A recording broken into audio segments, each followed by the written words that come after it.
خدا نے ان لوگوں کو اپنا محبوب قرار دیا جو طہارت اور پاکیزگی کا پورا اہتمام کرتے ہیں، اور نبی صلی اللہ علیہ وسلم کا ارشاد ہے طہارت اور پاکیزگی آدھا ایمان ہے۔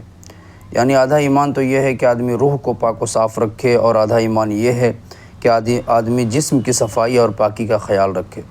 روح کی طہارت و نظافت یہ ہے کہ اس کو کفر اور شرک اور معیشت و ضلالت کی نجاستوں سے پاک کر کے صالح عقائد اور پاکیزہ اخلاق سے آراستہ کیا جائے، اور جس کی طہارت و نظافت یہ ہے اور جسم کی طہارت و نظافت یہ ہے کہ اس کو ظاہر ناپاکیوں سے پاک و صاف رکھ کر نظافت اور سلیقے و آداب کے ساتھ آراستہ کیا جائے۔ جیسے سو کر اٹھنے کے بعد ہاتھ دھوئے بغیر پانی کے برتن میں ہاتھ نہ ڈالیے، کیا معلوم سوتے میں آپ کا ہاتھ کہاں پڑا ہو۔ غسل خانے کی زمین پر پیشاب کرنے سے پرہیز کیجیے، بالخصوص جب غسل خانے کی زمین کچی ہو۔ نمبر 3، ضروریات سے فراغت کے لیے نہ قبلہ رخ بیٹھیے اور نہ قبلہ کی طرف پیٹ کر کیجیے۔ فراغت کے بعد ڈھیلے اور پانی سے استنجا کیجیے یا صرف پانی سے طہارت حاصل کیجیے۔ لید، ہڈی اور کوئلے وغیرہ سے استنجا نہ کیجیے، اور استنجا کے بعد صابن یا مٹی سے خوب اچھی طرح دھو لیجیے۔ جب پیشاب پاخانے کی ضرورت ہو تو کھانا کھانے نہ بیٹھیے، فراغت کے بعد کھانا کھائیے۔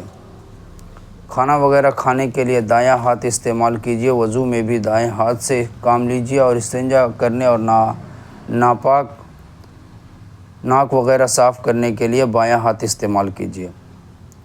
نرم جگہ پر پیشاب کیجیے تاکہ چھینٹیں نہ ہوئیں، اور ہمیشہ بیٹھ کر پیشاب کیجیے۔ ہاں، اگر زمین بیٹھنے کے لائق نہ ہو یا کوئی اور واقعی مجبوری ہو تو کھڑے ہو کر پیشاب کر سکتے ہیں، لیکن عام حالات میں یہ بڑی گندی عادت ہے جس سے سختی کے ساتھ پرہیز کرنا چاہیے۔ ندی، نہر کے گھاٹ پر، عام راستوں پر اور سایہ دار مقامات پر قضائے حاجت کے لیے نہ بیٹھیے، اس سے دوسرے لوگوں کو تکلیف بھی ہوتی ہے اور ادب و تہذیب کے خلاف بھی ہے۔ جب باتھ روم جانا ہو تو جوتا پہن کر اور سر پر ٹوپی وغیرہ ڈھانپ کر جائیے، اور جاتے وقت یہ دعا پڑھیے۔ دعائیں آپ بھی یاد کر لیجیے۔ اللہم انی اعوذ بک من الخبث والخبائث۔ ترجمہ: خدایا تیری پناہ چاہتا ہوں ان شیطانوں سے جو مذکر ہیں اور ان سے بھی جو مؤنث ہیں۔ اور بیت الخلاء سے نکلنے باہر آنے کے بعد یہ دعا پڑھیے: الحمدللہ الذی اذھب عنی العذا وعافانی۔ ترجمہ اس کا یہ ہے: خدا کا شکر ہے جس نے مجھ سے تکلیف دور فرمائی اور مجھے عافیت بخشی۔ ناک صاف کرنے یا بلغم تھوکنے کے لیے احتیاط کے ساتھ اگالدان استعمال کیجیے یا لوگوں کی نگاہ سے بچ کر اپنی ضروریات پوری کیجیے۔ بار بار ناک میں انگلی ڈالنے اور ناک کی گندگی نکالنے سے پرہیز کیجیے۔ اگر ناک صاف کرنے کی ضرورت ہو تو لوگوں کی نگاہ سے بچ کر اچھی طرح اطمینان سے صاف کر لیجیے۔ رومال میں بلغم تھوک کر ملنے سے سختی کے ساتھ پرہیز کیجیے۔ یہ بہت سارے لوگ کرتے ہیں، تو ان سے پرہیز کیجیے۔ یہ بڑی گھناؤنی عادت ہے، اس کے علاوہ کہ کوئی مجبوری ہو۔ منہ میں پان بھر کر اس طرح بات نہ کیجیے کہ مخاطب پر چھینٹیں اڑیں اور اسے تکلیف ہو۔ اسی طرح اگر تمباکو اور پان کثرت سے کھاتے ہوں تو منہ صاف رکھنے کا بھی اہتمام کیجیے، اور اس کا بھی لحاظ رکھیے کہ بات کرتے وقت اپنا منہ مخاطب کر کے قریب نہ لے جائیے۔ نمبر 13، وضو کافی اہتمام کے ساتھ کیجیے، اور اگر ہر وقت ممکن ہو تو اکثر باوضو رہنے کی کوشش کیجیے۔ جہاں پانی میسر نہ ہو تو تیمم کر لیا کیجیے۔ بسم اللہ الرحمن الرحیم کہہ کر وضو شروع کیجیے، اور وضو کے دوران یہ دعا پڑھیے: اشہد ان لا الہ الا اللہ وحدہ لا شریک لہ واشہد ان محمدا عبدہ ورسولہ اللہم اجعلنی من التوابین واجعلنی من المتطہرین۔ ترجمہ: میں گواہی دیتا ہوں کہ خدا کے سوا کوئی معبود نہیں، وہ یکتا ہے، اس کا کوئی شریک نہیں، اور میں گواہی دیتا ہوں کہ محمد صلی اللہ تعالیٰ علیہ وسلم خدا کے بندے اور اس کے رسول ہیں۔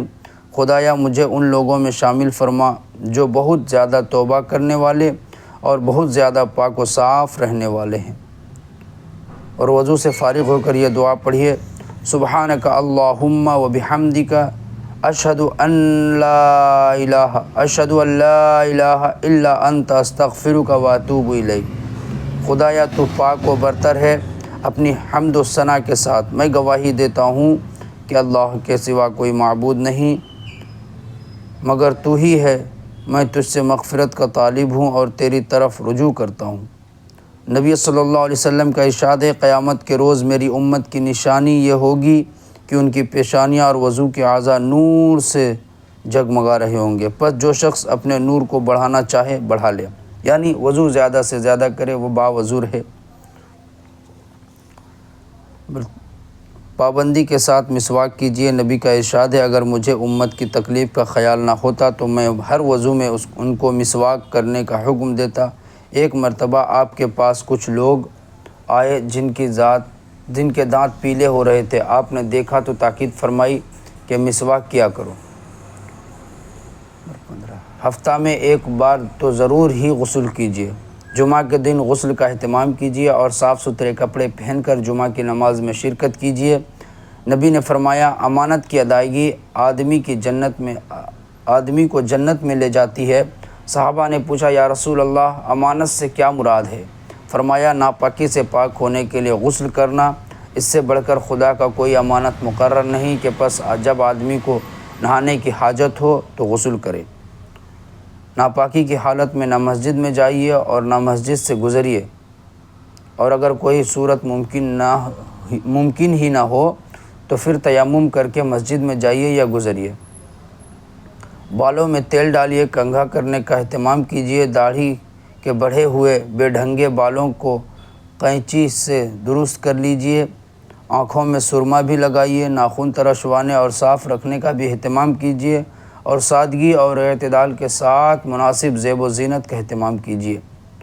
چھینکتے وقت منہ پر رومال رکھ لیجیے تاکہ کسی پر چھینٹے نہ پڑے۔